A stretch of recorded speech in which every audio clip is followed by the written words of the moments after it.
It's time we stand and say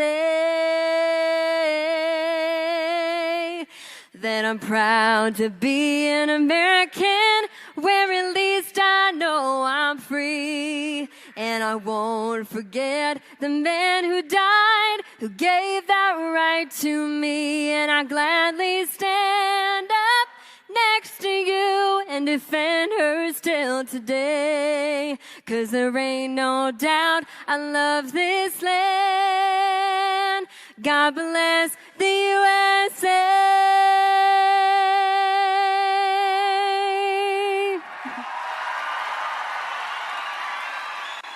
Y'all sound so good. We got work to do. We will not be deterred. We will carry forward this mission. God bless y'all. God bless America. God bless Charlie Kirk. Thank you guys so much.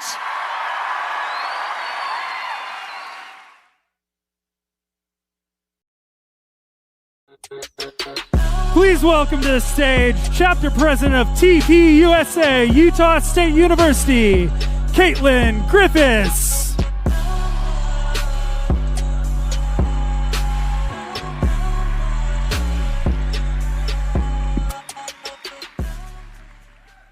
Good evening, everybody. Wow, this is such an amazing event, such an amazing turnout, you guys. Thank you all for coming out here tonight. Our chapter has just been absolutely blown away by the response from the community for this event. So many people have been so kind to us and so amazing. We'd like to thank the security and law enforcement here with us tonight, not only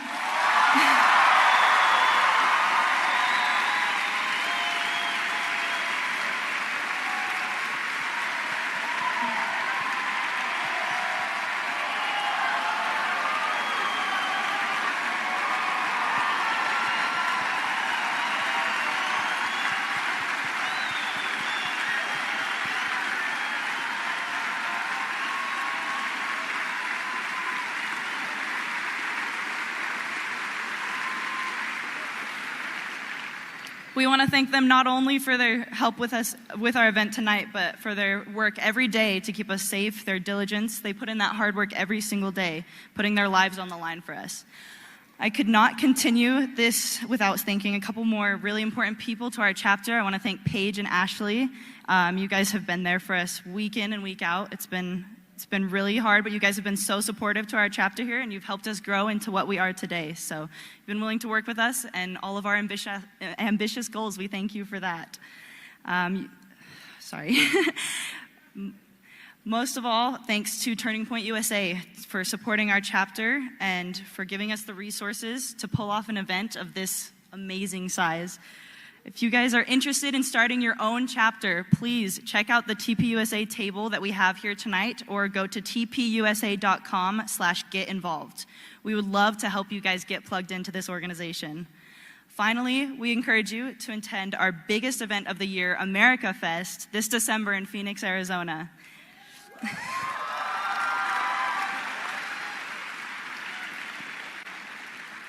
That's a really amazing event that you guys do not want to miss. TPUSA is committed to safeguarding the freedom of expression and the robust exchange of ideas to protect everybody's right to speak and be heard.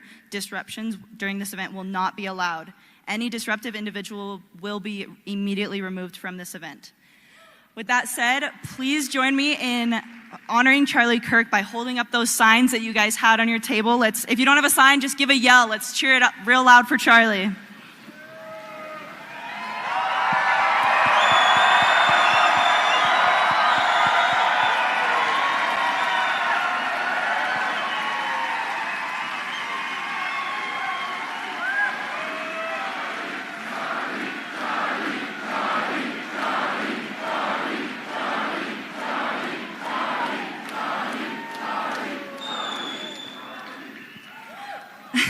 Thank you guys so much. We'll get started in just a minute.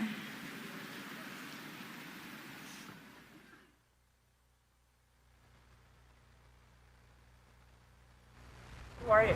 My name is Charlie Kirk, and I love America. Why are you here? Because I love talking with people I disagree with. What have you done for your country? Started an organization that's now on 1,000+ campuses to save the greatest culture and country ever to exist. Our family's divided. We're divided the same way the nation is divided. Will anything ever be remedied? A nation divided against itself will not stand, neither will a family divided against itself. Why do you think your son is conservative? You as a father should listen to your son. I used to be, at one point, on my father's side. Upon doing my own research and seeing things firsthand, I've switched sides. We talk every day about politics to the point where it's divided us. Father-son divide is more important than politics. Really try to come down at what generational perspective do they have. Never let politics get in the way of the beautiful relationship between father and son. And my question for you is, do you have any hate against the LGBT community? How could I hate that which I have a heart for? I might not agree for some of the lifestyle choices that some people make, but of course not. And if someone said, Charlie, what's your view on marriage? I say, I believe marriage is between one man and one woman. Do I have hate in my heart for somebody that doesn't choose the lifestyle that I believe that God laid out in the scriptures? Of course not. What's this big for? I go around universities and have challenging conversations because that's what is so important to our country, is to find our disagreements respectfully, because when people stop talking, that's when violence happens. Okay. You could see that happen all across the world. What motivates you to come out here? Well, because I love talking to people I disagree with. When people stop talking, that's when you get violence. That's when civil war happens, because you start to think the other side is so evil and they lose their humanity. First, I just want to say I don't agree with you on a lot of stuff, but I really respect, and I think you don't agree with me on a lot of stuff, but I really respect that you'll have a dialogue. I think one of the big problems in this country right now is, like, people can't have a dialogue, and people, like, don't even know how to, like, have a dialogue and use logic and, like, have an actual argument like you do. So how do we improve that as a country? How do you think we get more people that can argue, like, on both sides of the aisle? I think this event is a great example of it, right? I think that this event is, we need to have differing opinions. We need to have people that don't share the same worldview and see which one is better and try to find common bond. You should have your own discussions like this every day. You should try to model it and try to have, back and forth, and that's what makes the country strong and great. Civil dialogue. Alex Clark is one of our most amazing team members. She has been with Turning Point USA for 7 years. Six years.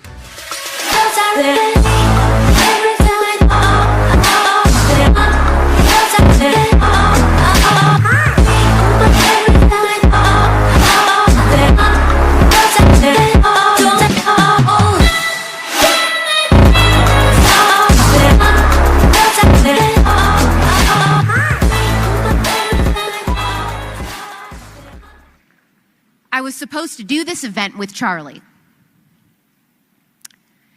And I saw a video of a liberal student that goes to school here. She was on campus. She was being interviewed about what she thought of the event right before I came up. And she said that she was actually really mad that we were all showing up. She said that TPUSA's presence was putting lives in danger, that we were putting lives at risk. Sweetheart, I think you're confused. The bullets only ever go one way. You're safer with us than we are with you.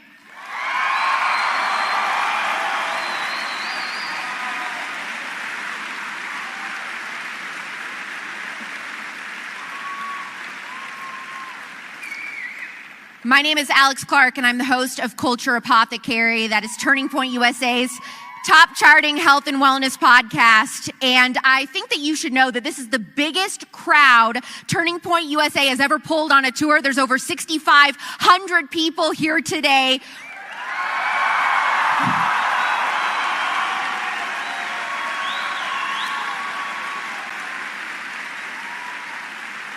We are witnessing the most powerful conservative youth movement in the history of America.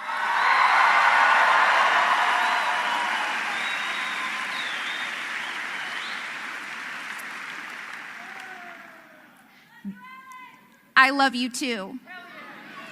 We're a family, aren't we? Speaking of family, there is a very special guest that I want to acknowledge tonight. Caleb, who is the Utah Valley University TPUSA chapter president, is here.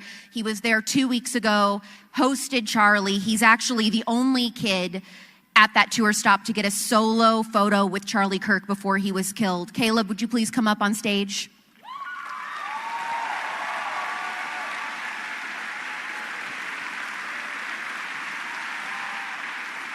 Charlie would be so proud of you for being here.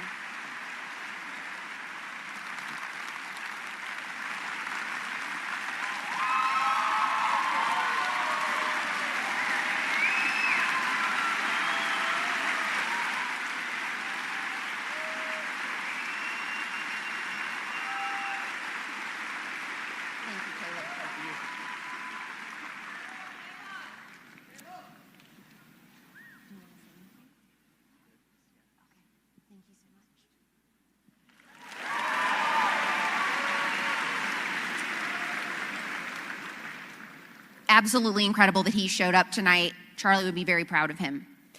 And proud of all of you for still coming. I was hired by Charlie in 2019, but it wasn't until I gave a speech in 2023 at our Young Women's Conference where I was railing on hormonal birth control, talking about how predatory the fertility industry was and the dangers that daycare can have on childhood attachment, that Charlie said, I had no idea that Alex Clark was so based. She's insane. I love it.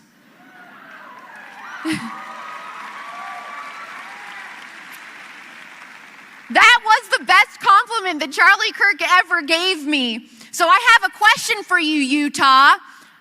Are you insane enough for Charlie Kirk?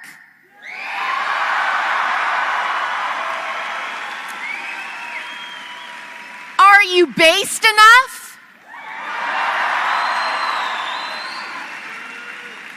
If you were expecting a funeral, if you came to mourn the death of America, the death of masculinity and femininity, of faith, of truth, then you are at the wrong event. It is not over. It is not even close.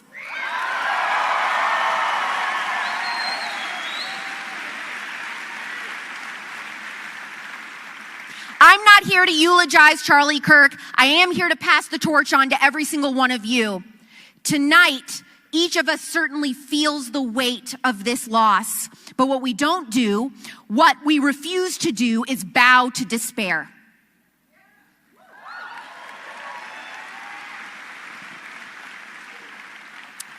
Charlie Kirk did not spend his too short 31 years on this earth building a global movement so that it could all fall apart and we could cry over its ashes. He was building something that would outlast him. And no one knows that better than his wife and our new CEO, Erica Kirk.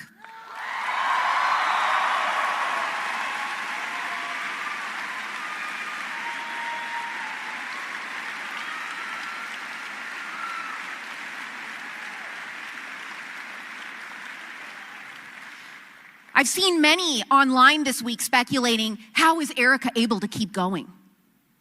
How is she able to smile amidst hosting the Charlie Kirk Show?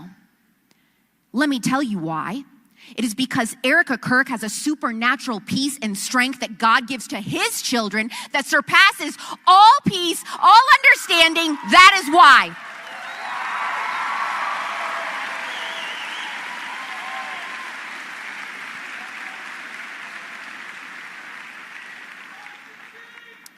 When Charlie was only a teenager, a guy with no title, no degree, no connections, no blue check mark on Twitter, Charlie started Turning Point USA. And he didn't ask for permission. He didn't wait for legacy media to give him a platform. He did it himself. While the conservative establishment was writing op-eds speculating why Gen Z is disengaged or why young people will always be liberal, Charlie Kirk was busy going out to college campuses, setting up tables and asking the left to prove him wrong. And guess what? They couldn't then, and they still couldn't now.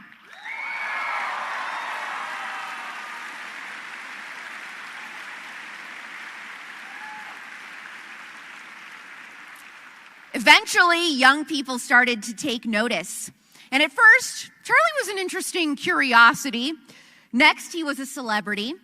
And then they saw him as a hero. And now, finally, he will live on as a martyr. Evil thought that it could silence him, but evil forgot something. Martyrs don't disappear, they multiply.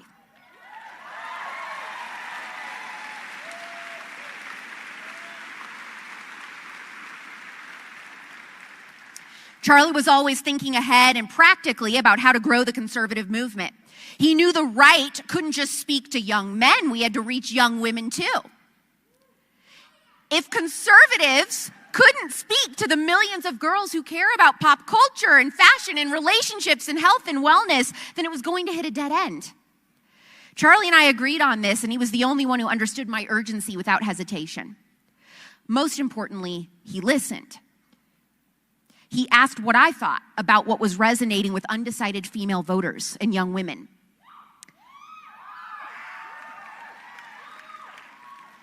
The left claims that Charlie Kirk was a misogynist, that he hated women. The reality is Charlie Kirk loved women enough to tell them the truth.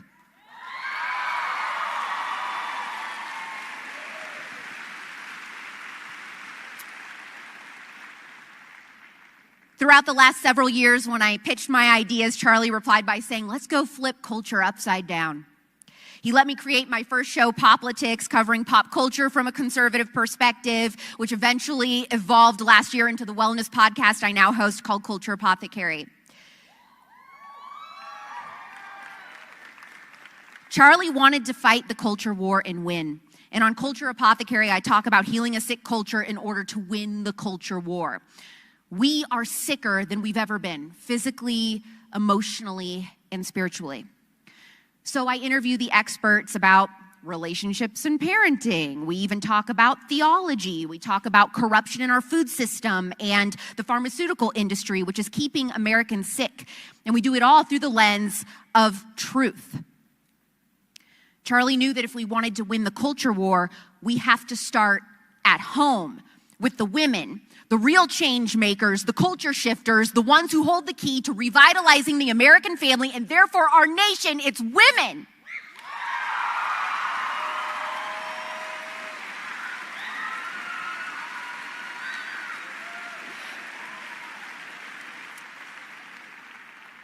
I told Charlie that MAHA, Make America Healthy Again, was the way to reach the young moms. I told him women may not all exactly agree on your gun stance or immigration, but they did agree on one thing, and that is that America was sick, that our children are on a downward health spiral that cannot be ignored. Charlie trusted me, and he said, then let's seize the common ground. Let's make TPUSA MAHA.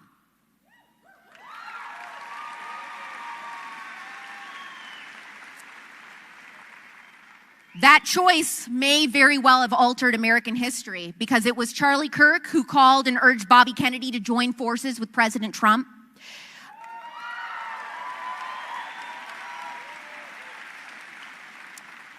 American children today have a chance at living a long, happy, healthy life because of Charlie Kirk.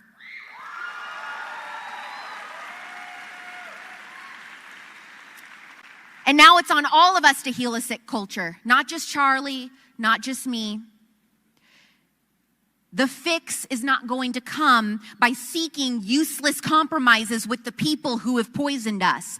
It won't come through comfort and sitting idly by, tweeting from the sidelines. It will come through courage.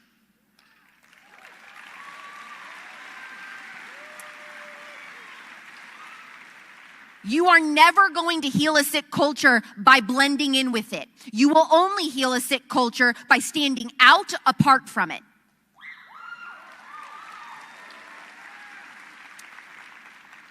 And I don't know what each of your stories are, but I do know this. Each of you came here tonight for a reason. Your calling might be loud, like Charlie's or like mine. It also could be as quiet as a whisper. Your call might bring you to a stage like this one, or it could keep you in your living room. But your call is real, and I suspect that you know as much, and that maybe you've been avoiding it just a little. Charlie Kirk refused to waste a single moment. Every second of his life was deliberately spent with his family, in devotion to the Lord, advancing the mission of TPUSA, or fighting to preserve the soul of America. It was as if he sensed time pressing in and on him, some inner clock reminding him how fleeting life was. And so he lived urgently, purposefully, driven to make every minute count. Do you feel your clock ticking? It is for each of us. And the good news is that you and I have the same time in a day that Charlie Kirk had. And I want you to remind me of that when I can't find something to wear. So now let me ask you, will you waste yours? Will you rise up? Ever since Charlie was taken from us, this nagging thought has been there. I could do more. I should do more. I've wasted too much time. And I'm willing to bet that those same thoughts have entered your minds as well.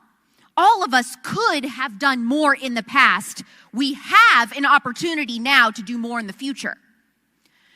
The lesson of Charlie's life is that one person fully surrendered to God and fully fearless in the face of the wider culture can change the course of history.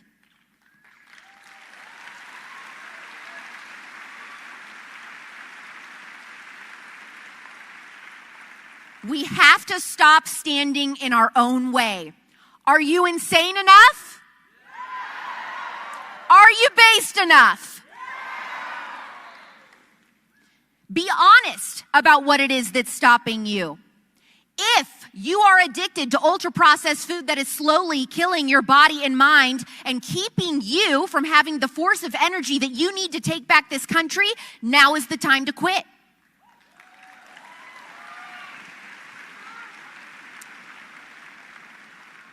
If you're too busy scrolling on your phone to lead your family, it's time to put the phone down.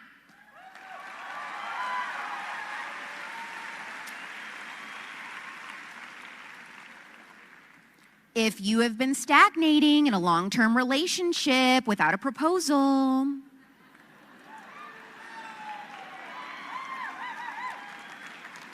I'm a girl's girl. It's time to nail it down or break it off.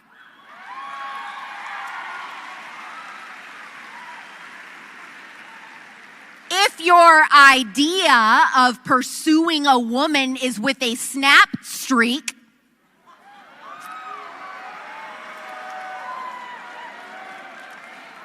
in the words of Demi Lovato, get a job, stay away from her.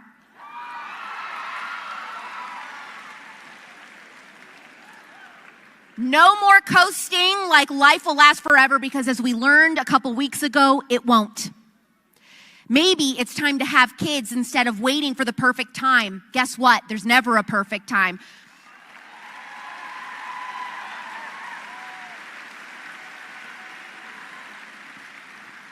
You will never have the perfect house for kids. You will never make enough money. As Charlie liked to say, have more kids than you can afford.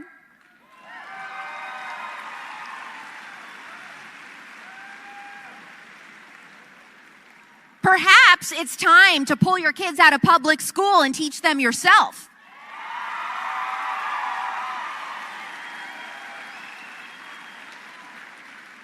Time to stop believing Satan's lies that you are unqualified, because there's no one more qualified to teach your child than you.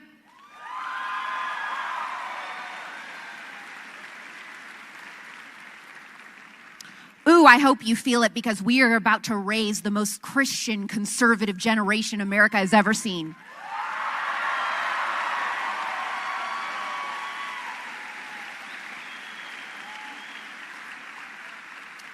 And it will be in honor of Charlie. If you stopped going to church a few years ago because life got too busy, then the time to head back is now, not later.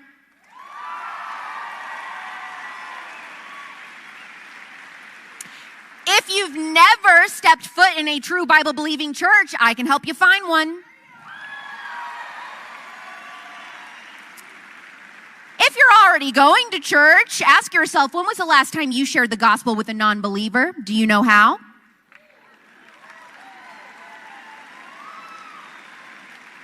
Break the chains, put down the phone, step up, lead your family, heal your body, take back your home, reclaim your future.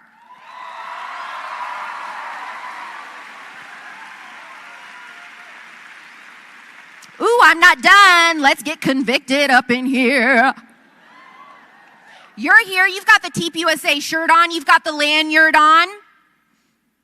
You've posted about being here tonight on Instagram, but have you taken the next step? Have you started a chapter? Have you joined one that already exists? Have you prepared to door knock with Turning Point Action ahead of the midterms? Are Are you plugged in with a Turning Point Education homeschool co-op near you? Imagine a nation where children grow up fearless and faithful, where fathers lead with courage and not passivity, where mothers prioritize the home, where truth is spoken without apology.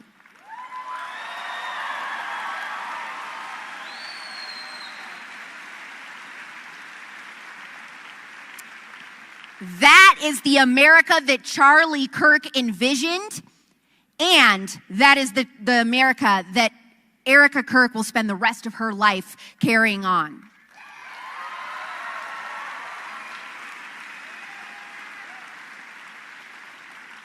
And not because Erica ever planned to, not because she wanted to, but because she has been called.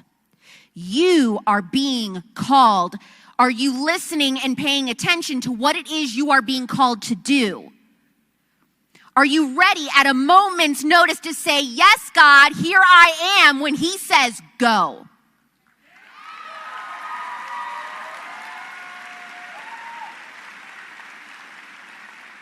That baby's dancing in the crowd. That baby liked what I had to say, yeah.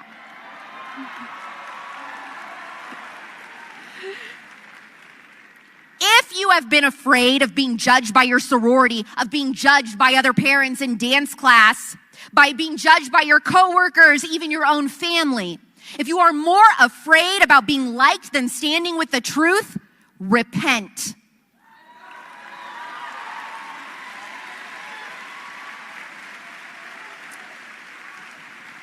That fear is not from God, it is from the enemy. It is a sin. God does not call those who are qualified, he qualifies those whom he calls.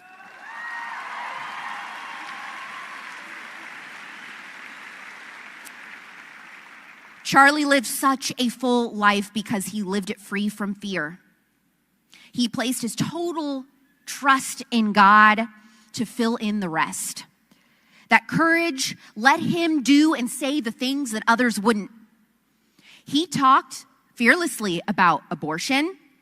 He talked about saving yourself for marriage. He talked about Islam coming for the West. He talked about drag queens in preschools. He simultaneously loved Israel and believed that we should be free to criticize their government. No more, no less.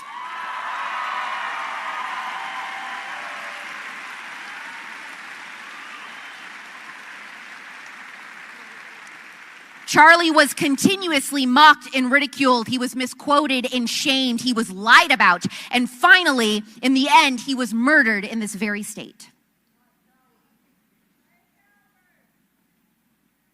There will never be another person like Charlie Kirk. God doesn't send carbon copies of his faithful servants. But you don't have to be Charlie. You don't have to have a podcast or be on a stage like this one. You just have to be ready to obey God.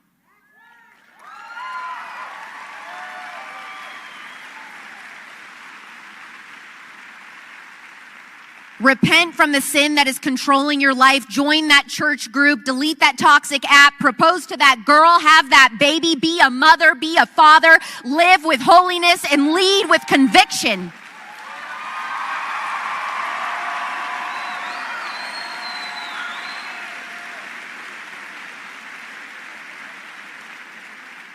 We fear God, not the left.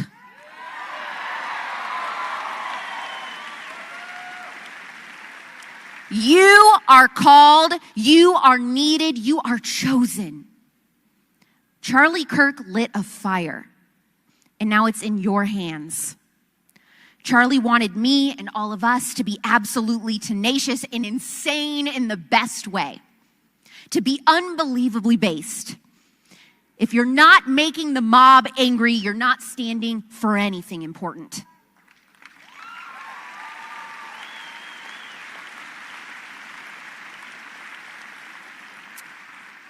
Utah, are you ready to heal a sick culture? Thank you so much, Utah. Thank you. We love you.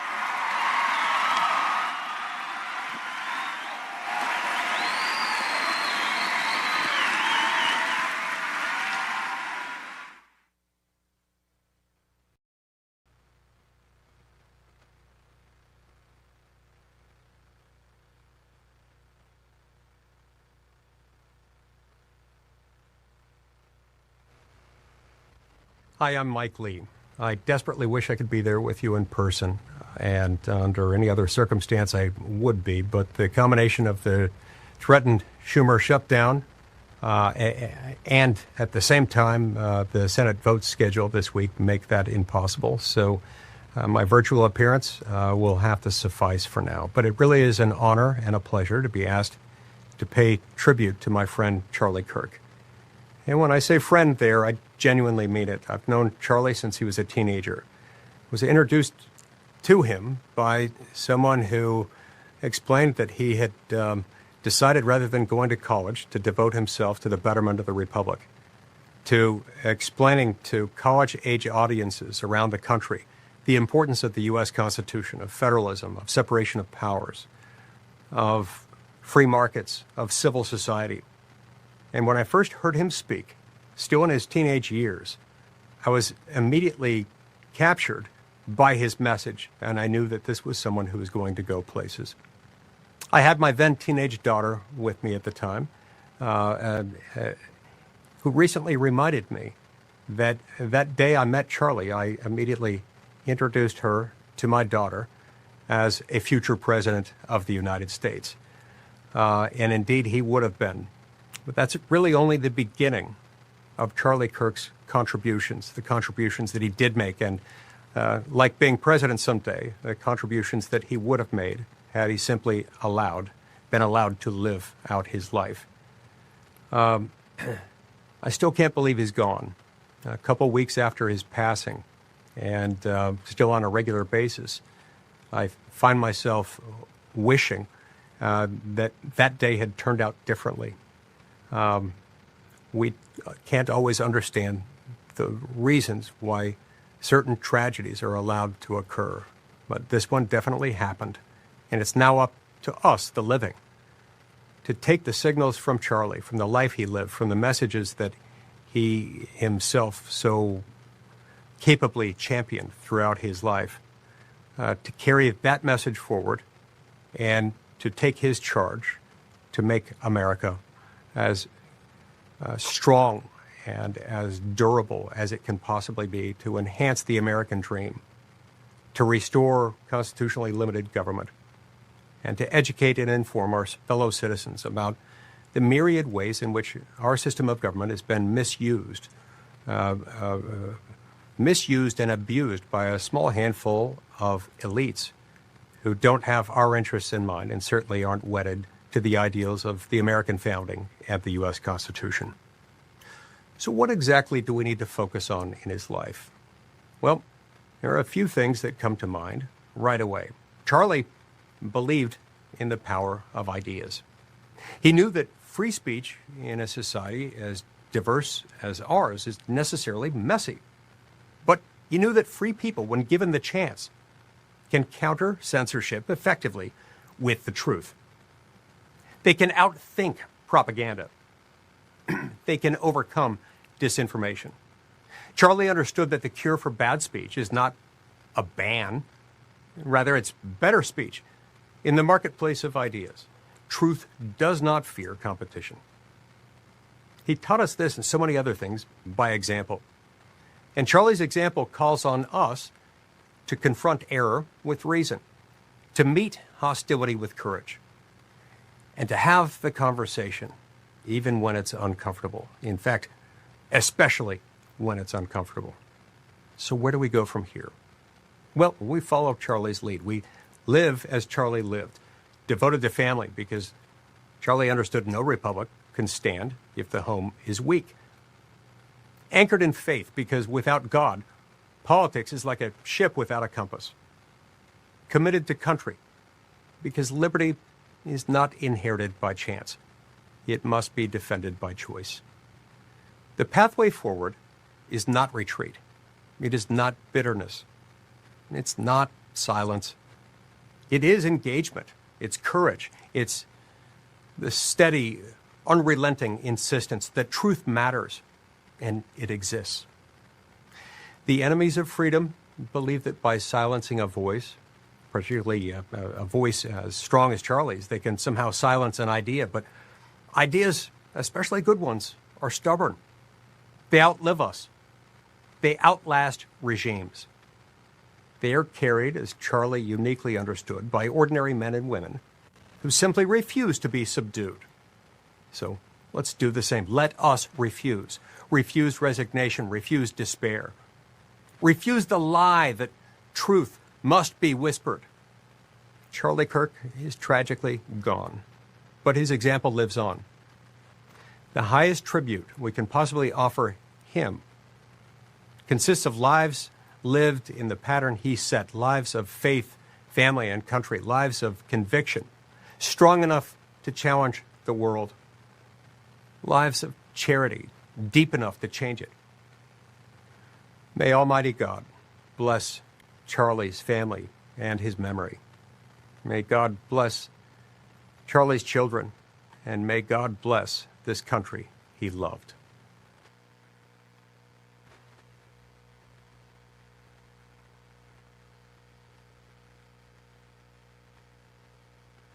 Please welcome Governor Spencer Cox, Representative Andy Biggs, and the Honorable Jason Chaffetz.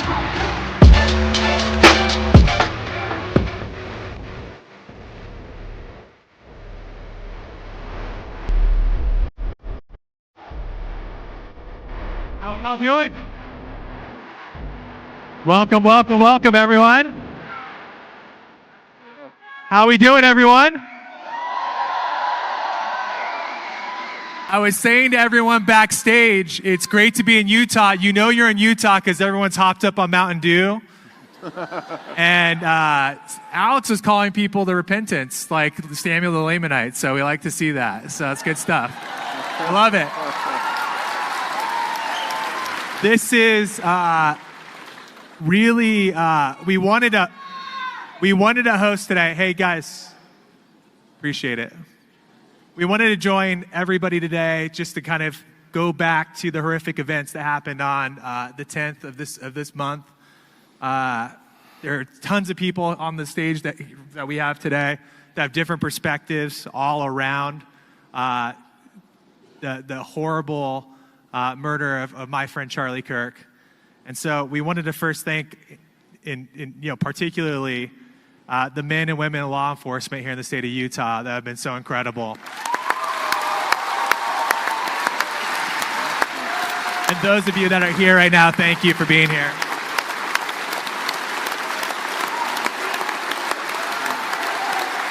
God bless our police.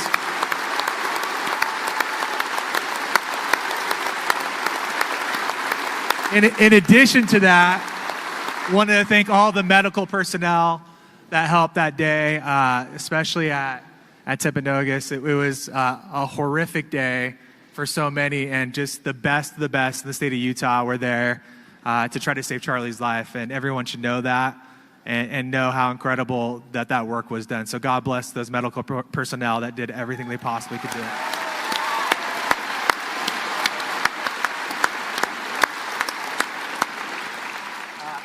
Lastly, I wanted to recognize who was at UVU on the day of. If you wouldn't mind standing up, because we just God bless each and every one of you, especially those students.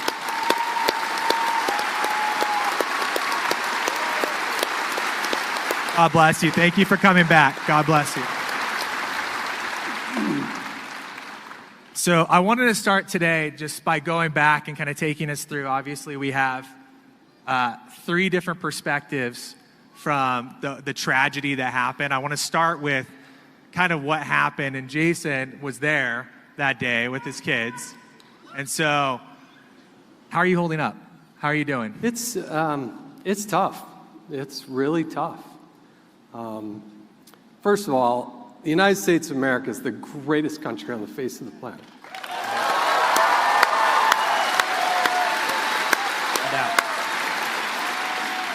Only in a country like the United States can you have a tour with a person like Charlie Kirk going out and speaking his mind and talking to people. And the tragedy is still very raw. I think it is for all of us. You know, this is still, I traded text messages with Charlie. I was excited because he was coming to Utah twice. That morning I was going to go out with ICE. I did go out with ICE. I invited him to come with us. said, Charlie, come with us. It's always fun. And he's like, I don't know if I can do both. And Charlie would never turn down a trip to ICE if he could make it. He could squeeze it in. He would have, yeah. And but I also had a daughter who had recently graduated from there. She's newly married. Her and her husband were there. I was there. My wife was parking the car and coming in. And then that shot was fired. And I was watching Charlie. I saw it. I saw him fall back into his left. And it was scary because you didn't know if there was going to be more shots fired. You know, you see some of these shootings and you didn't know if that was the end. So my family, there were 4 of us there, but there were 3,000 people there that lived through that terror and that trauma. And that should never happen here. We have a lot of us, not all of us, but we have a lot of us that are members of the Church of Jesus Christ of Latter-day Saints.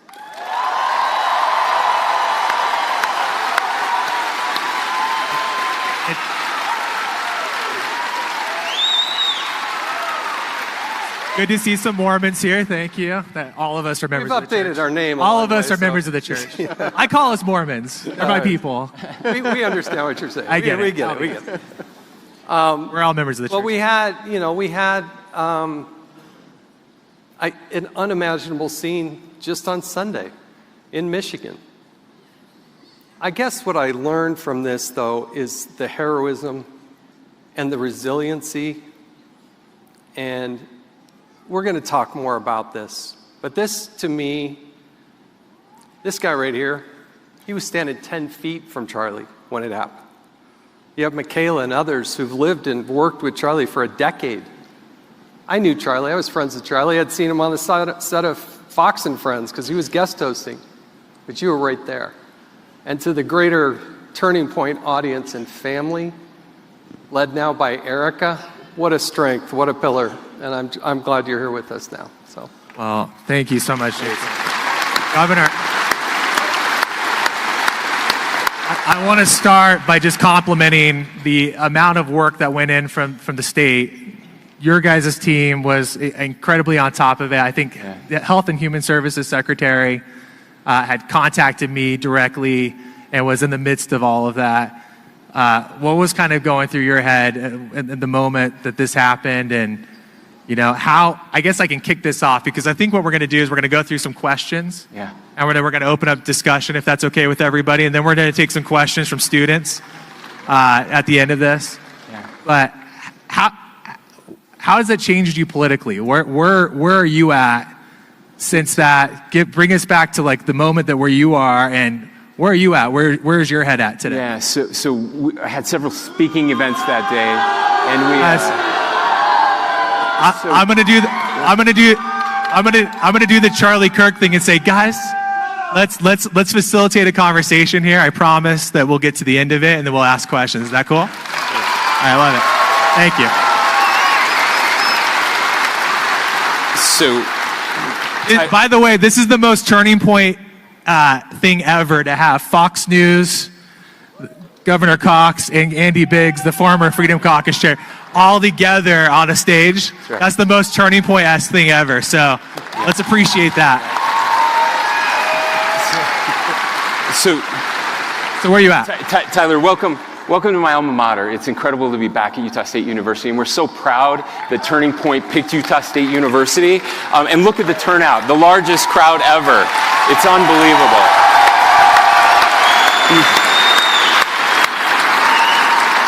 These are my Aggies, and Aggies are special. Look, so that day I had several speaking engagements, and I was back at the Capitol when my assistant came in, and she pulled me out and she said, we need you immediately. That's never a good sign when you're the governor. And I walked out, and there was a captain in our highway patrol, and he said, there's been a shooting at Utah Valley University, and Charlie Kirk has been shot. And even as the words are coming in, I'm having a hard time processing them. I said, that can't be. And I said, are you sure? Because sometimes when these things happen, there's a fog of war, and you get bad information, right? And so somebody handed me their phone, and the video was already there. And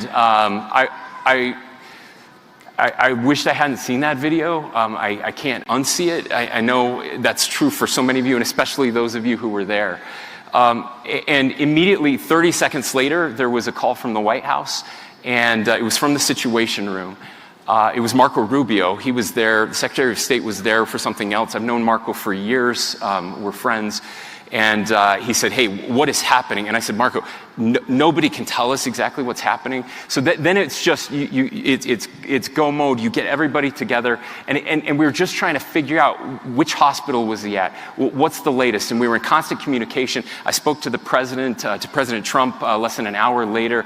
And we kept getting the information back, and it was looking worse and worse and worse. My first thought was just, please don't die. Like, please, just we got to keep him alive. And then I knew about Charlie's wife. I knew he had 2 little kids, and that's the humanity of all of this, right? And I think it changed all of us, because what I realized very quickly is this was an attack on Charlie Kirk because of his political beliefs, and we knew that. And it was a political assassination, and people were afraid to say that. We should not be afraid to call things what they are. That's what it was. The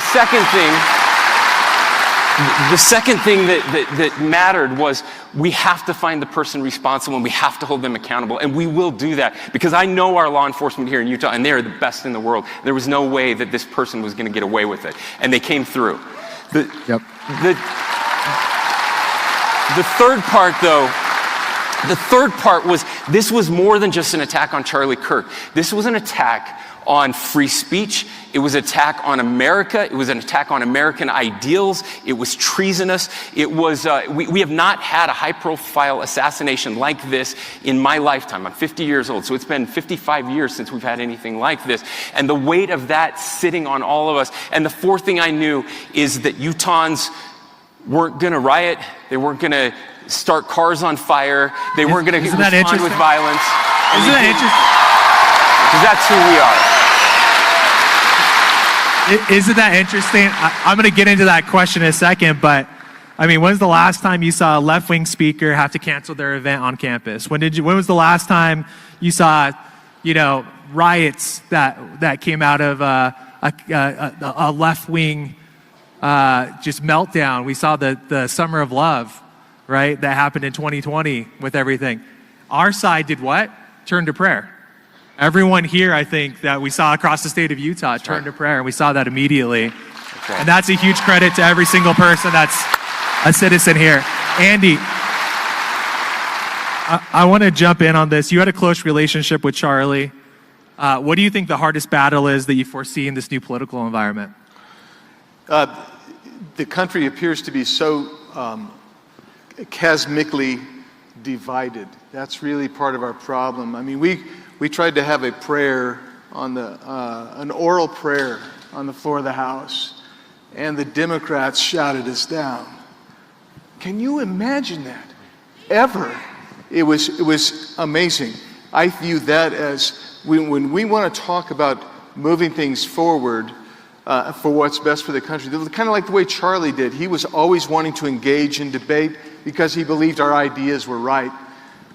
We're fighting people who want to crush ideas as opposed to engage and be willing to admit that someone else just might have a better idea. And that's the problem. And I will just say this about a lot of people wait until they're called to do something before they stand up to defend something. But Charlie didn't. Charlie and Tyler and TPUSA and all these, and all of you who are here, what you guys have done is you've seen the need to do something, and you've engaged, and you've put some oomph behind it, and you've done it with honesty, integrity, clarity, purpose, and principle. That's what Charlie did. And that if we're going to go forward as a nation, we need to emulate what Charlie did. Can I just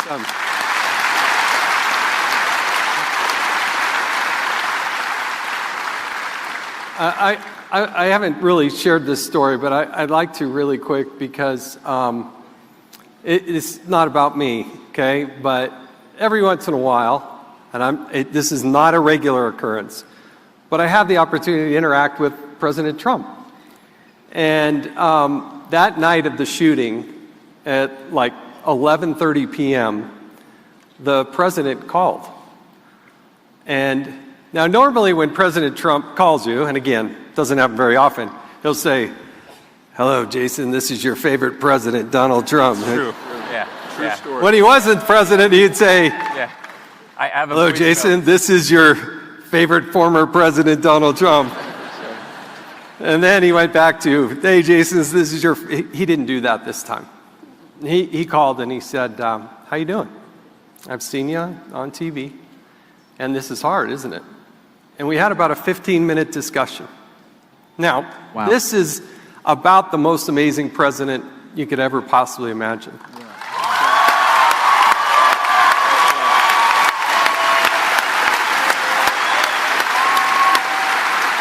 And I haven't even told you this part, and near the end of the conversation, I said, "Mr. President, how are you doing? You knew Charlie?" He said, "Yeah, this one really hurts." He said, "I don't know that I would be the President of the United States without Charlie Kirk. That's true. I really don't know."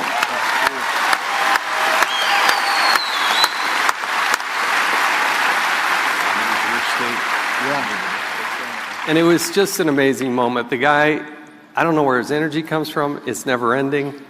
But we had that amazing moment, and I know that Charlie was such a good friend, so inspirational, and did more for people under the age of 30 than anybody I've ever seen in our lifetime, and I hope that continues. It's so exhilarating to see so many people here.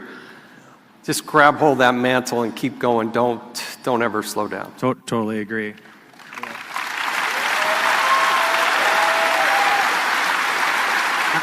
I want to get into some of the tough questions. This is kind of, I'll open this up, but, I'll start with over in that corner here, since we just went with Jason.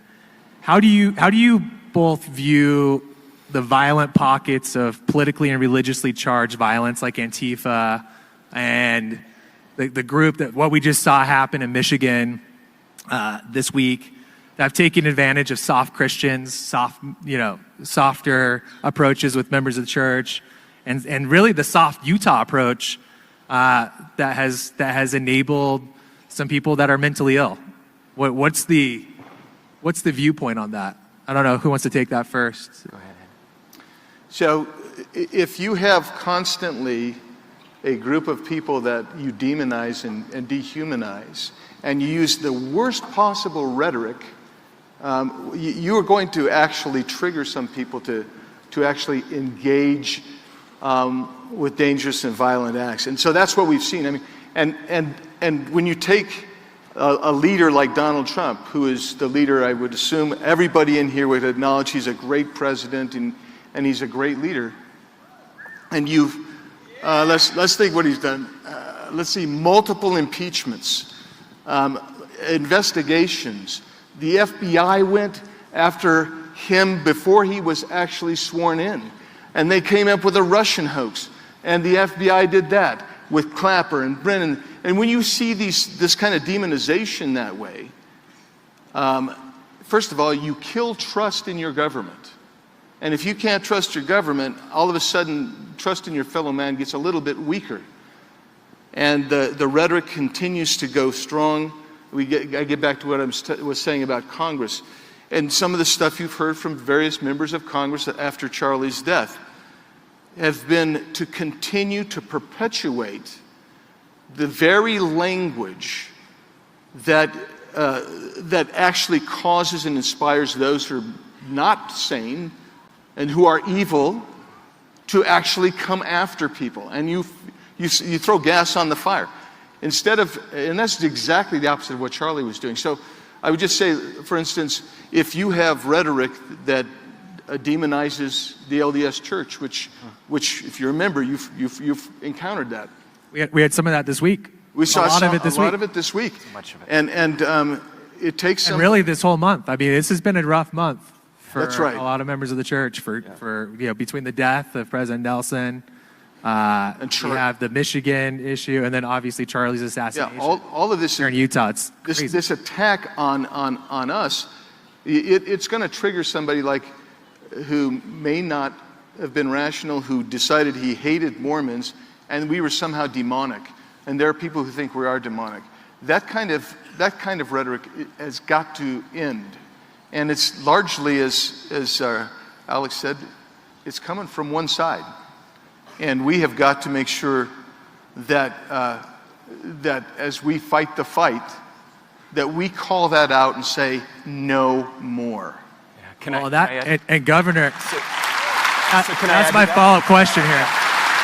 So you've said some things that there's been some inflammatory rhetoric on both sides, and that you've coined the "disagree better" slogan. Is that really a both sides issue, or what's your opinion? No, so I want to add to what Andy said here, because I think that's really important. One of the TPUSA staffers back there said this isn't just about left and right. It's about good and evil, right, up and down, and that piece really matters to me. And I think that's what we're talking about here. Look, there is a thread here.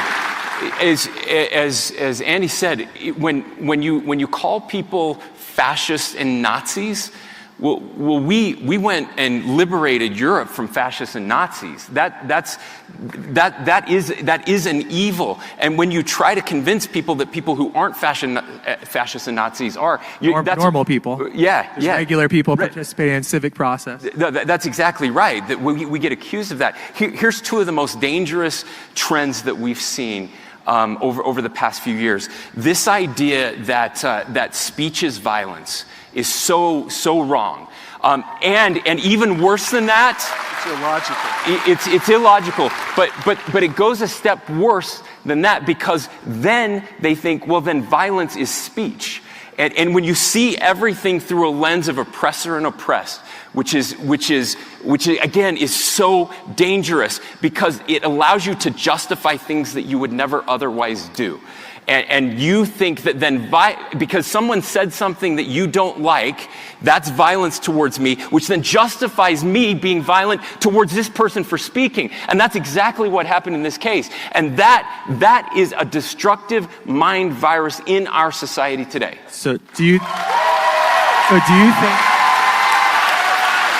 I'll let Jason hop in here. Yeah, go ahead. So do you believe it is a both sides issue? Look. Okay. No, the answer to that is no. The answer, that mindset that I just told you is only coming from one side. That mindset is only coming from one side. That idea that speech is violence and violence is speech, that is not coming from the right. It is not coming from the right at all. We're only seeing it come from the left, I think, predominantly. That's what Andy said. Yeah. Oh, that's what I was trying to say, is this is not a both sidesism. I think there's a deeper problem here, and it's and I had to learn this myself, unfortunately, the hard way recently, and it's nihilism. I didn't even know what nihilism was. Right. Nihilism is this idea and this belief that you don't believe in anything. You don't believe in God. You don't believe in any sort of roots. You don't believe that there are morals. You don't believe that there is a good and bad. It's good and evil. You don't believe any of that. So if you look at it and kind of study it, and then you start to understand that for hundreds of years, this has been an issue. There are people that may have grown up in a conservative, idyllic household or neighborhood. Think of southern Utah. Think of Washington counties. There are more, it's as beautiful as anything. Think of Gilbert, Arizona. Gilbert, Arizona. There you go. That's it. All right? Yeah. But it's... You love Arizona. But this nihilism takes root. And suddenly people don't believe that in anything. They don't have any roots in anything. They don't believe in God. They don't believe in these things. And we've seen it here. Yeah. We've seen it here. We saw Drag Queen Story Hour in Provo. Yeah. No. We saw it not that long ago. We saw, again, I know we don't like BYU here, right? Yeah, I love it. Anytime we can get a boo for BYU, and I love it. So it's a great thing. You went to BYU. Did you go to BYU? I was a place kicker at BYU on the football team. That's not the point. I'm not too worried about it. I'm teasing. We soundly beat Utah State at the time. It's okay. Sorry. Kicked a lot of extra points here. But we saw, again, that image of the Y being painted trans colors, right? Like that, I mean, that was an image that was like pretty jarring for those that are from Utah to see that, like, all around you, you have some of that evil that's just seeping in throughout the state. And I guess that's kind of like brings me to like some of those questions is, you know, is there a culture shift that's needing to occur, particularly after the events that have transpired over the last few weeks, that Utah needs to shift gears here a little bit? And how do we go about that? So, Go ahead, Jason. Go ahead. Because there's been a soft approach in the state of Utah that has opened the door to the nihilism that you're talking about. Yeah, no, I think one of the lessons and things that is being taught by Charlie Kirk is that it's okay to talk about faith. It's okay to talk about religion. It's okay to talk about love of country. It used to be in politics not too long ago that the whole idea was, hey, you should really kind of separate the two. And now you've got this younger generation understanding, no, we don't have to separate the two. We can be sound, and we can give our message, and we can wear our faith proudly on our sleeves. And I think that is a healthy thing for a younger generation that is looking for roots, they're looking for cause, they're looking for affirmation. And Charlie Kirk, in many ways, gave a lot of us that have been involved in politics permission to go that extra step. I think it's only healthy for America. So, can look, I want to. This is maybe the most important question that you've asked. Look, to the last question you asked, and I want to make sure I answer it correctly. There are violent people on the far right. It happens, and to say that that's not true would be a lie, because it has happened. Okay. Now, listen. But this piece really matters. The prophet I believe in, that just passed away, for the past couple years, has been talking about peacemaking and bridge building. And he very passionately believed that anger never persuades, and that hostility never convinces anyone. But here's the connection I want to make. That is not soft. Peacemaking is not soft. It's the hardest thing you can do. And that's what Charlie understood. And this matters because there is a rift in our party. Charlie wanted to go in and he wanted to engage. And people that he talked to, people who were very different than him, people that disagreed with him, you saw those videos just now. He treated them with respect, he treated them with love, and he treated them with dignity. That's right. And that is not soft. But there are people in our party who don't want us to do what Charlie did. Right. They just wanted to call each other names or not engage at all. And we can't fall prey to that. So, that can't be us. As a follow-up, that opens up a really interesting question for me. And this is a little bit of a tricky question, so I don't want to put anyone on the spot if you don't feel comfortable. We're going to let Andy answer it. Oh yeah, Andy can answer. The Arizona. You know, you brought up the church. You know, is it time for the church to take mental illness a little bit more seriously instead of identifying with inclusion politics? Is that, and the community as a whole, when I say church, I mean the community as a whole, particularly in Utah. But what is the response on that? So, you know, we talk about, you know, we've got to be kind to people, but we also have to take some things very seriously and be tough. Absolutely. So how do you go about that? And just quick fire, what are some of the thoughts that you have that kind of go down the line with that? Yeah, look, one of the things I want to be careful to do, the other thing my church teaches is that we all have agency and everybody is responsible for their own decisions. And look, the person who committed this horrific crime, that person is responsible for their decision. Not the church, not Utah, not someone else. That person is responsible. And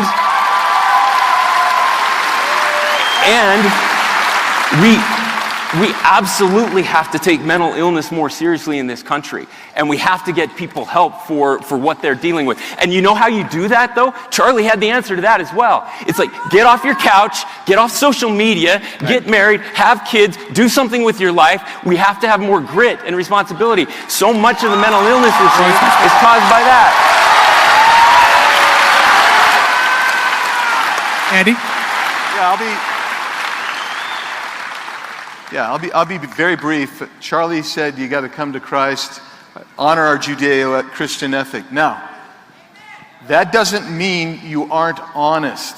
You have to be honest and call balls and strikes the way they are.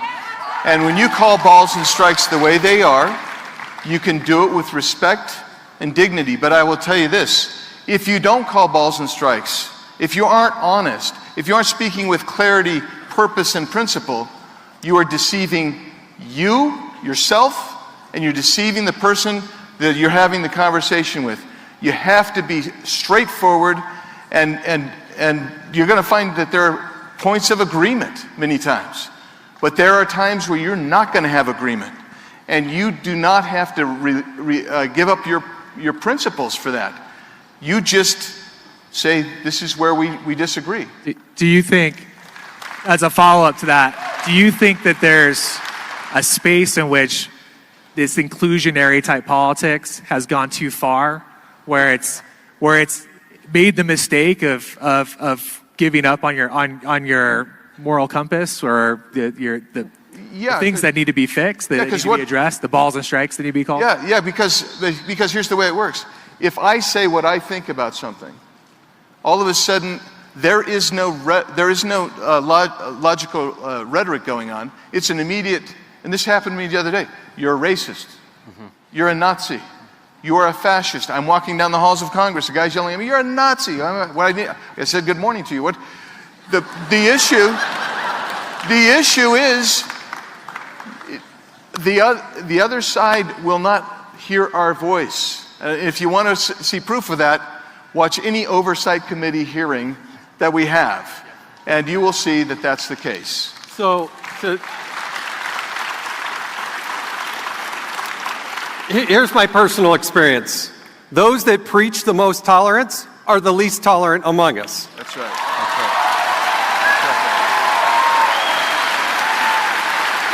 And you've got to find the right balance, but I worry that we're putting too much tolerance.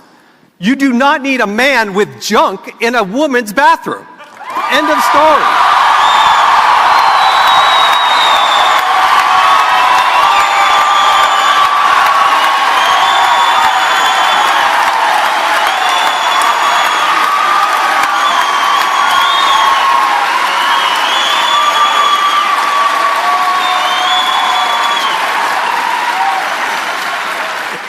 It's really the simple things, isn't it? So, I didn't know that I'd ever be saying that out loud, but it seems like common sense to me, but it escapes a lot of people.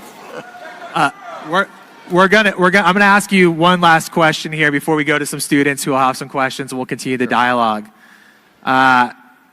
So what do you think for young people is the greatest threat for engaging in the political process today? Is it the violence? Is it the lawfare? Is it the threat of being canceled because you didn't sign on for, again, the policies that are the worst? We'll start with you and go backwards, sir. I think my immediate reaction is you got to find a balance in life, right? And I actually liked what the governor said. Get off your phone sometimes. Go out, feel that grass in between your toes. Go up in the mountains. Go visit us. Get off social media.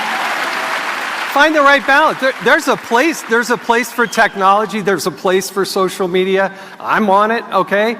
But you got to find that balance. And if you don't find that right balance, then you get skewed and you start diving into all these rabbit holes and all these conspiracy theories that are just sometimes flat out nuts. So find that balance. That's my immediate reaction to it. Cool. Thank you, Jason. Yeah, in my estimation, the biggest threat to young people who want to live a valued life, a life with value, is that we live in a culture that doesn't value those values. They want to punish you. And what it is if you've ever watched a bunch of crabs in an aquarium, they always move in a herd, and if one breaks off to do on its own, they go chop off a leg and bring him back. And that's what happens if you want to be a righteous, good, honest person in our society today. So they'll try to cancel you. And if they can't cancel you, they'll try to humiliate you. And if they can't humiliate you, they will resort to physical attacks on you. That's what you face today. And Charlie's answer to that was, be courageous, live a life of value and meaning, get out, get married, have children, come to Christ, and do something meaningful with your life, because life is bigger than you.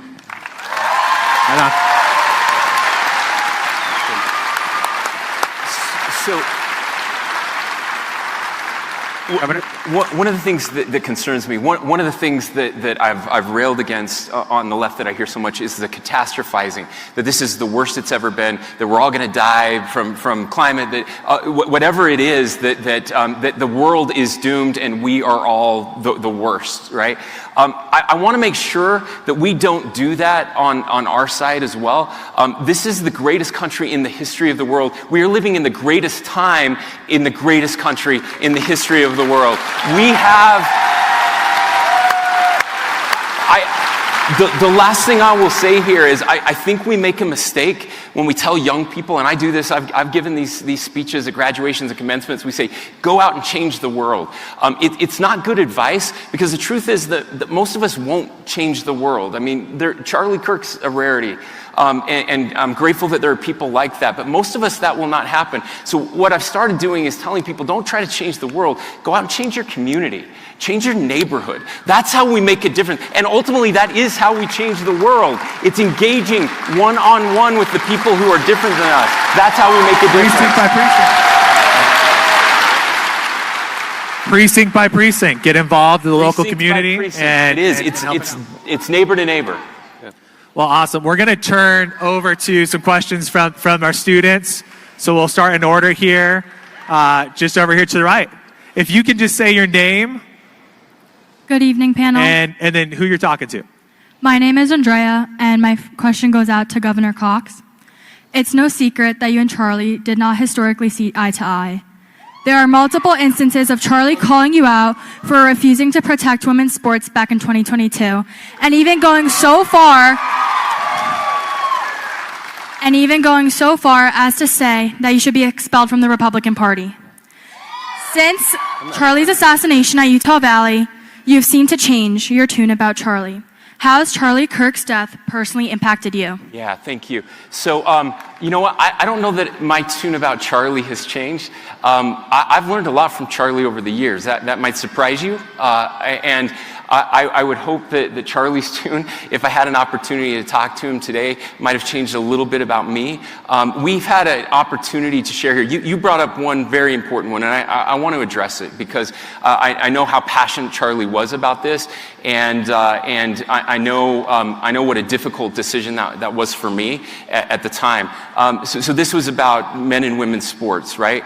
And I just want to be very clear. I never advocated for that. I never wanted that at all. What had happened was there was a lawsuit in Idaho where they had passed the first ban, and there was a judge had ruled, had put that ban on, had put a hold on that ban, so that in Idaho, boys could still play girls' sports after 2 years.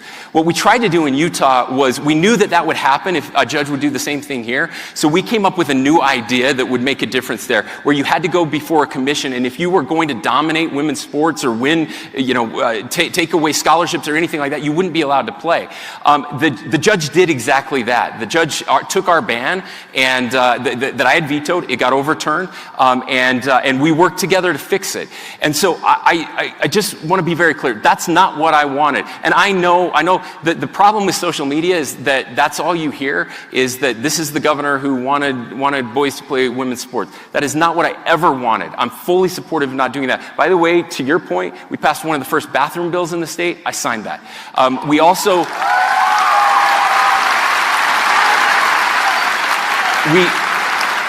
one of the problems that was happening with sports in our country and in our state, and by the way, this is true in most states, that they required you to transition for a year before you could play, which was actually incentivizing transitioning. So we stopped that as well and made it so you couldn't transition as a youth, as a minor.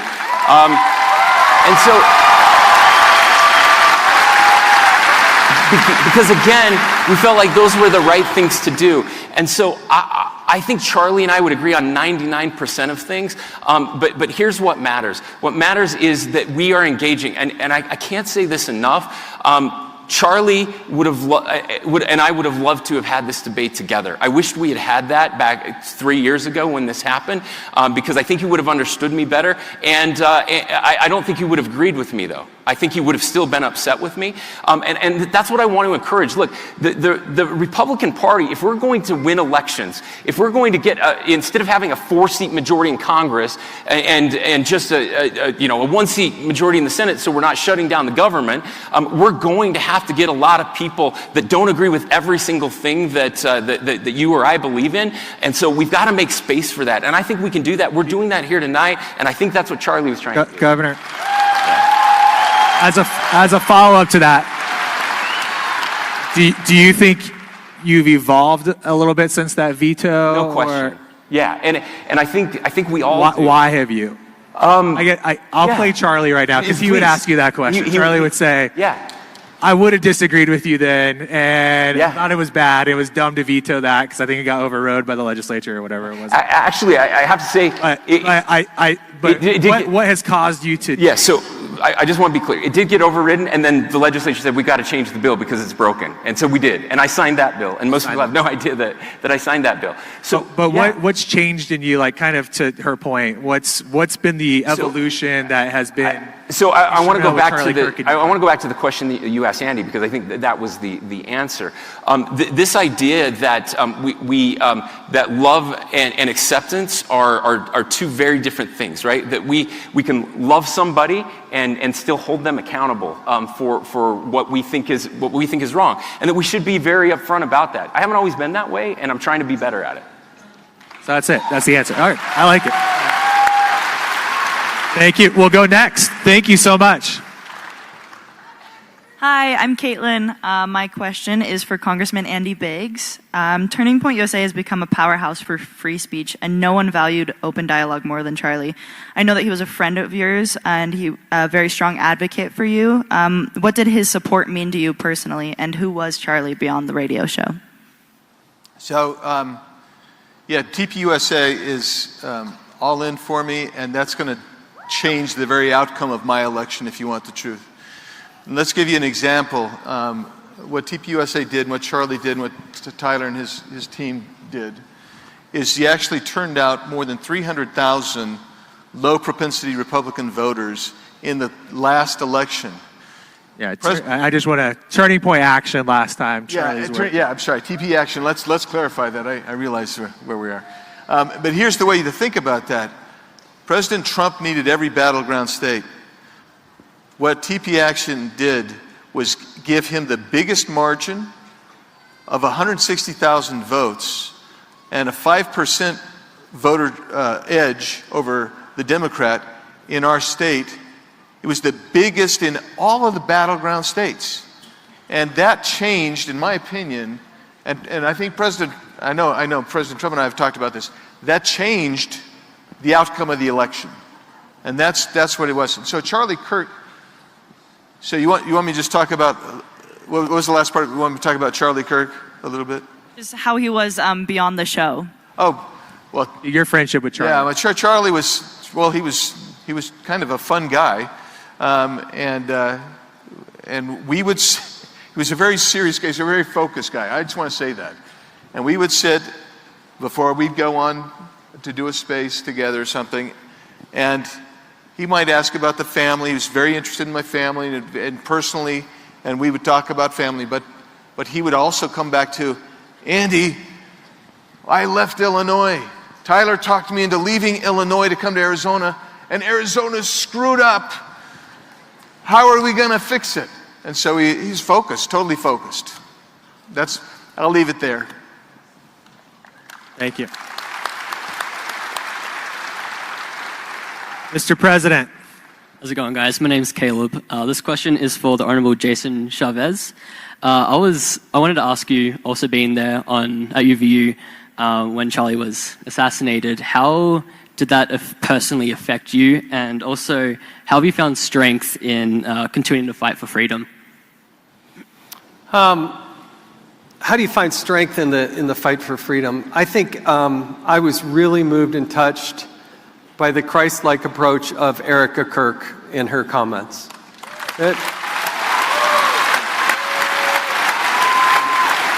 Yeah, everyone get a chance to watch. Every American should watch Erica's speech from last Sunday 10 times in a row. Incredible.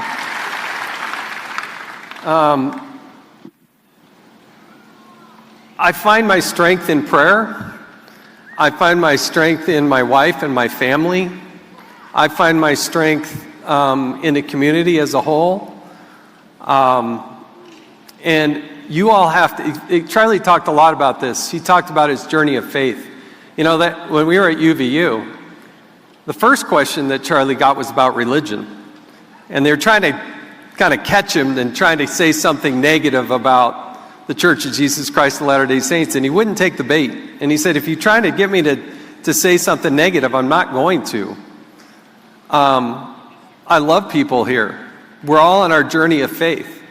And so whether it's you or whoever here or somebody who's not here, that's a lifelong journey. That's not something that just, oh yeah, I got it, I achieved it, I checked that box.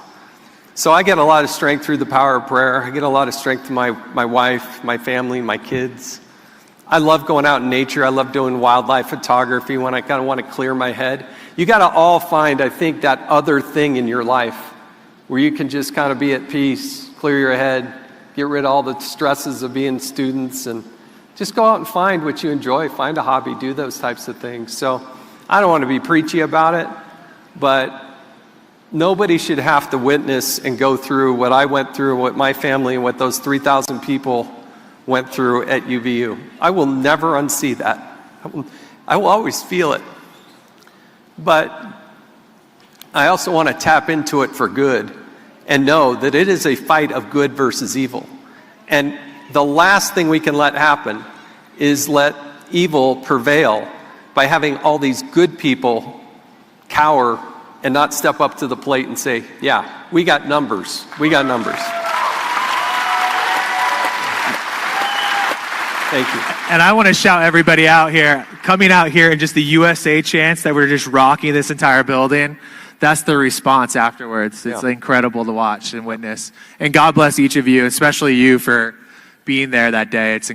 We are praying for you every day, just like we are everyone else. So God bless you, my man.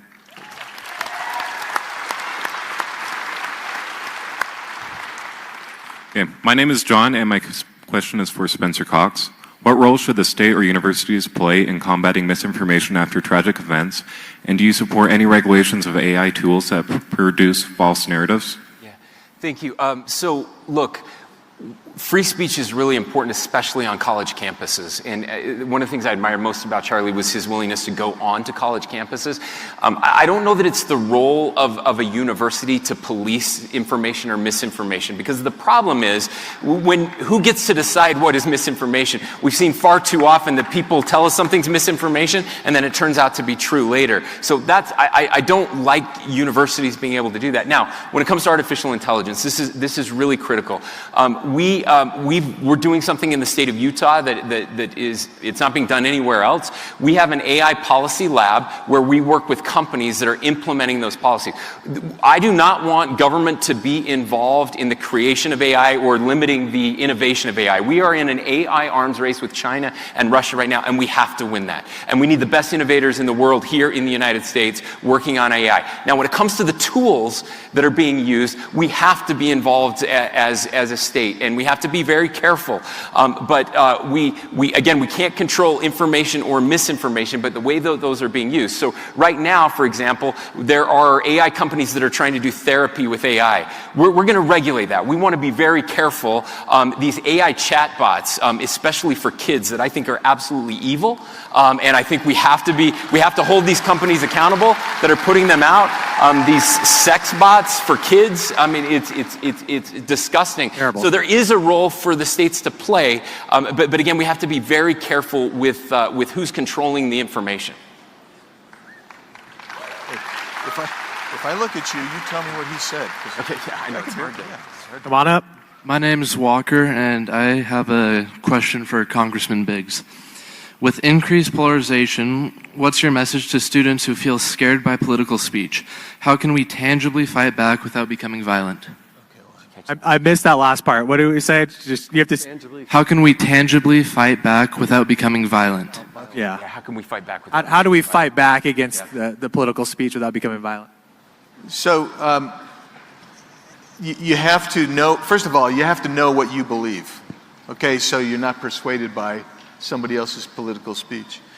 And then the next thing is you have to know enough so you can understand what they're saying. And then the third thing is, I talk to people honestly. I tell them what I think. I do it with clarity. I do it with purpose. I hold my principles strong.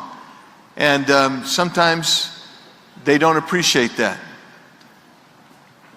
But there's no point in accelerating it, right? So sometimes I just say, disagree, I'm out, and I leave. I don't give up my point. I don't give up my viewpoint, and I don't let it get to the level of that. The other thing is, no ad hominem attacks. Why would I call somebody a name? No, I don't need to. My logic is crystal clear, always. I've known Andy for a long time. The one thing I appreciate about Andy Biggs, he outsmarts the establishment all the time. Yeah, and I'm kidding when I say... Kevin McCarthy hated that. Yeah, that's true. I'm just kidding when I say my logic's always crystal clear, but my point is, at some point you have to know enough and be prepared. I mean, I was always impressed with Charlie because Charlie studied, I don't know when he studied. Yeah. But he knew so doggone much. And so when somebody would confront him, he could always respond because he was prepared. You know, they say God can't pull a ladle from an empty bucket. So make sure your bucket's full of knowledge and also with respect. And that's how I avoid violence. The other thing is, if you know there's going to be violence, make sure that you're safe. Make sure your loved ones are safe, and quite frankly, and I see this because I'll just share this number with you. This will blow your mind. Last year there were more than 9,000 death threats against members of Congress, the highest ever. This year there will be more than 40,000. We're already over 30,000, and so you need to make sure that you're wary. And if someone is looking a little like they want to fight, there's no need to fight because you're going to have to fight them with logic, and if they don't have logic in them, the battle's over. You've already won. Watch out for crazy people, head on a swivel, and then fight people with logic. Exactly. Has anyone here, just as a follow-up to this question, who has felt angry since September 10th? Like most of the room is raising their hand. It's all about turning that anger into action. Right? That's right. Is using those feelings That's right. into positive outcomes, which you can do through Turning Point at Turning Point USA. Turning Point Action will put you to work, particularly in Arizona. But yeah, absolutely, that's important. Thank you so much. Appreciate it. Next up. My name's Kennedy Miller, and I have a question for Governor Cox. We are not going to stop talking because of the political assassination that happened to Charlie. So what concrete steps are you and the state going to take to ensure the outdoor debate style of events can still continue on college campuses while ensuring that students are safe? So again, this is why this attack, I've heard people say, well, I heard it here, we shouldn't hold this event. There were a lot of people that said we shouldn't hold this event. Lots of people, by the way, said cancel this. This is stupid. That we should not do this. And I said absolutely not. You have to hold this event, right? I grew up on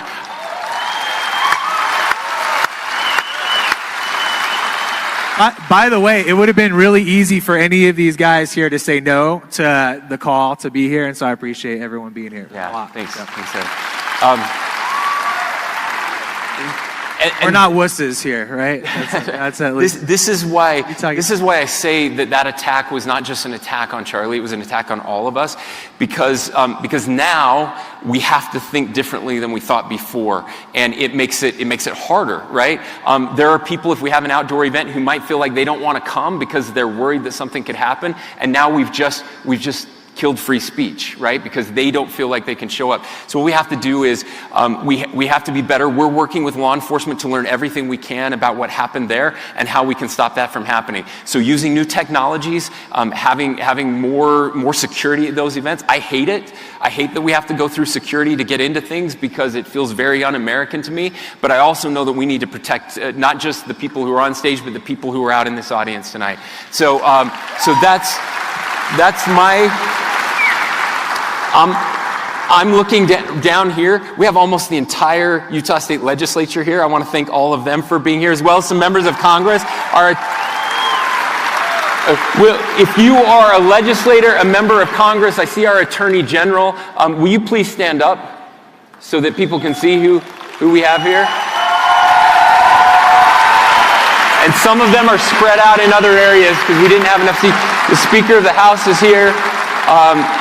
Speaker Schultz is here. We've already been having these conversations, thank you, to make sure that we have enough funding for our universities so that we can hold these events. I mean, again, we'll be on roofs, we'll have drones. We're going to keep people safe so that we can keep doing this. We're not going to let the terrorists win. Thank you.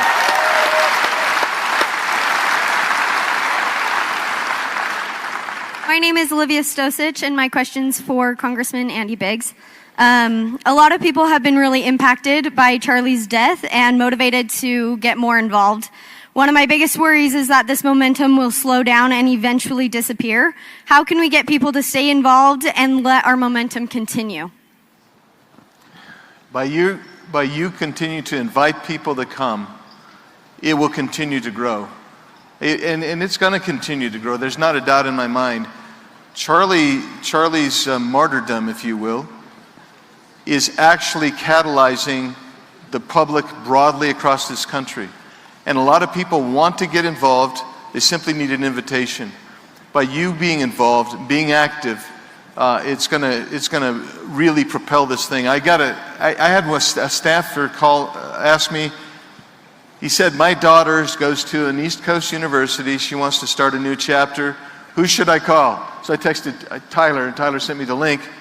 They had their first meeting, and this is a very liberal, left-leaning, mid-Atlantic university, I won't say what it is, but they had over 100 people at their first interest meeting.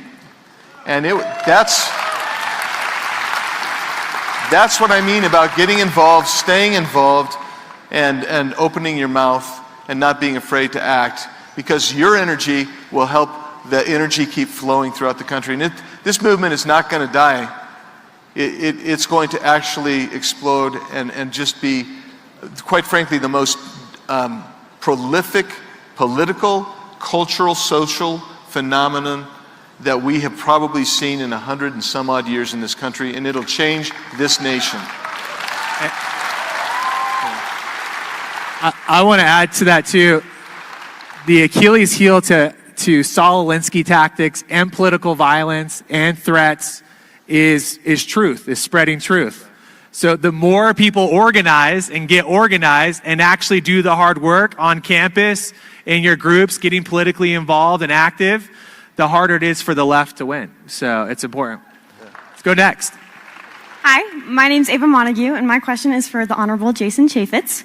There are so many stories like Tyler Robinson's. He came from a normal Christian family, then it seems that when he went off to college, he became drastically more indoctrinated. What practical steps do you plan to take, or you think the government should take, when it comes to higher education not evolving into indoctrination camps? I think I heard most of that question. I think I heard most of that question. And first of all, thanks for being here. You know, it's beautiful night in Utah, fall colors. I'm glad you're here. There is, I like what Margaret Thatcher said. She said, first you need to win the argument, then you can go win the votes. But when you're talking specifically about somebody who becomes so radicalized, somebody who becomes so perverted in their thinking, somebody who is, there are people that see that and hear that and feel that, and they know, they see it. And we have to watch out for those. Those are our friends, those are our neighbors. It's not, law enforcement does an amazing job, but they can't be everywhere to everything. It goes to this question earlier about mental health. You know, we have a long, long ways to go to assessment and how we treat it.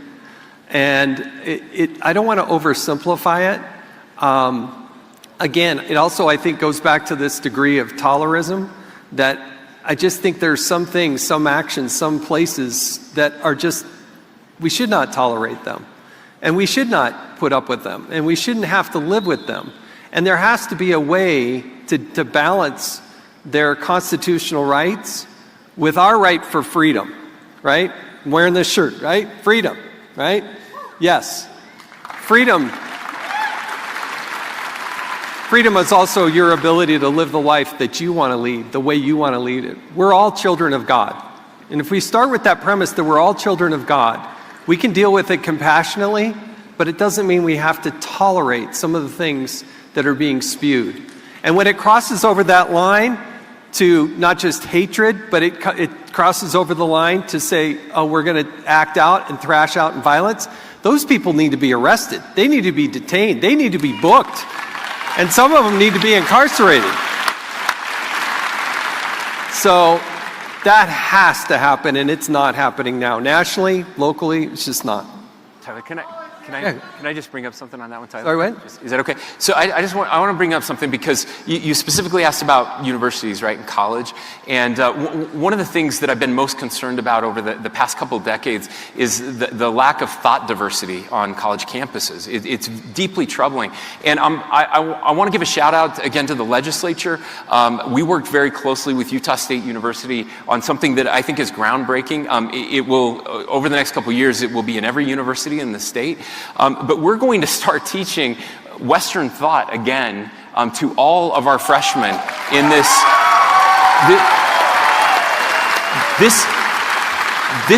is not, I want to be very careful. This is not conservative thought. We're not trying to replace forcing liberal ideas on all of our students with conservative ideas. This is the founding of Western thought. These are the great books. This is Aristotle. These are the Stoics. This is Marcus Aurelius. It's the great British philosophers and the Scottish philosophers. These are the people that, and it's our founders. These are the people that our founders relied on to start this great nation. This is what Abraham Lincoln and Frederick Douglass and Martin Luther King, this is what all of us studied in college until about 20 years ago when it just became whatever you want to do is fine with us. And that's not okay. We have to have a foundation to even have these debates. And we've lost that foundation, and we're getting that foundation back here in the state of Utah.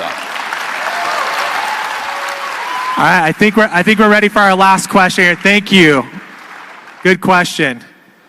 All right, my name's Chris Jorgensen, and my question's for Governor Cox. But before I ask my question, my wife made me promise to say, over a year ago, when we were sending out our wedding invitations, we realized we had a bunch of extra stamps, a bunch of extra envelopes, and a bunch of extra invitations. So we sent one to the governor's mansion as a joke, and not knowing that we would get a very thoughtful reply from you, Governor Cox, saying that congratulations on our wedding. So I want to say thank you for that. And I want to say thanks for how you handled the investigation surrounding Charlie Kirk's assassination. Tyler Robinson has been charged with aggravated murder. The state is seeking the death penalty. Why do you feel that capital punishment is appropriate and necessary in this case? So, first of all, good question. Thank you for getting married. Thank you.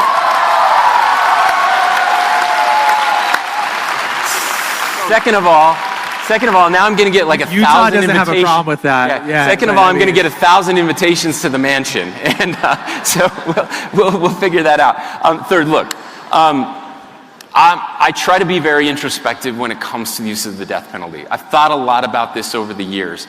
I'm going to be honest with all of you. It's something I've struggled with at times.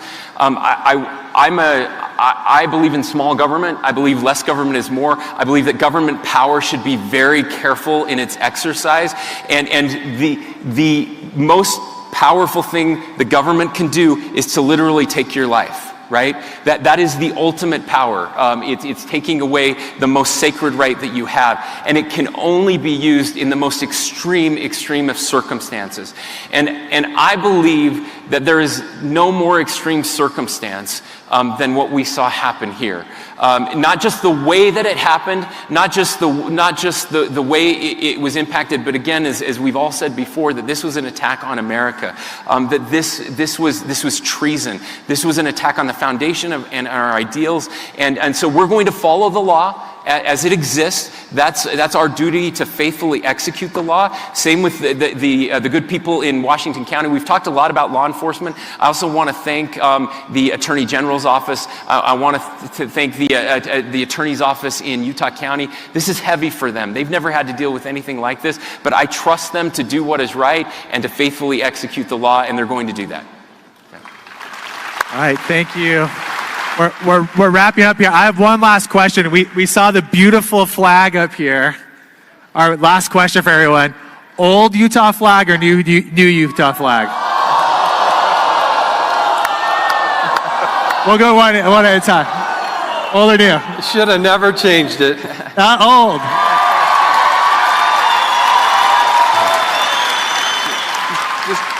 Just real quick. I was told I'm not allowed to come back to Utah if I don't ask this question. Utah has a governor's mansion? Yeah. Okay. Yeah. Arizona doesn't. I like the blue flag. Yeah, the most political answer ever. They're both great. No, look, the blue flag is really important. This is our history, and this is our heritage, and it always will be. All right. Okay, last question. Utah or ASU this weekend? Oh, jeez. Wait, Utah or who? ASU. Oh. No, I'm going with if any team that's not playing BYU, I'm all about BYU. So as long as they're not playing BYU, I can root for the Utes. Yeah, Utes. All right. Sun Devils. It's ASU. ASU. Yeah. I mean, go Aggies, but if it has to be, it's go Utes. Yeah. All right, everybody give it up. Thank you so much for coming out tonight. Give our panelists a warm round of applause. Hostile environment.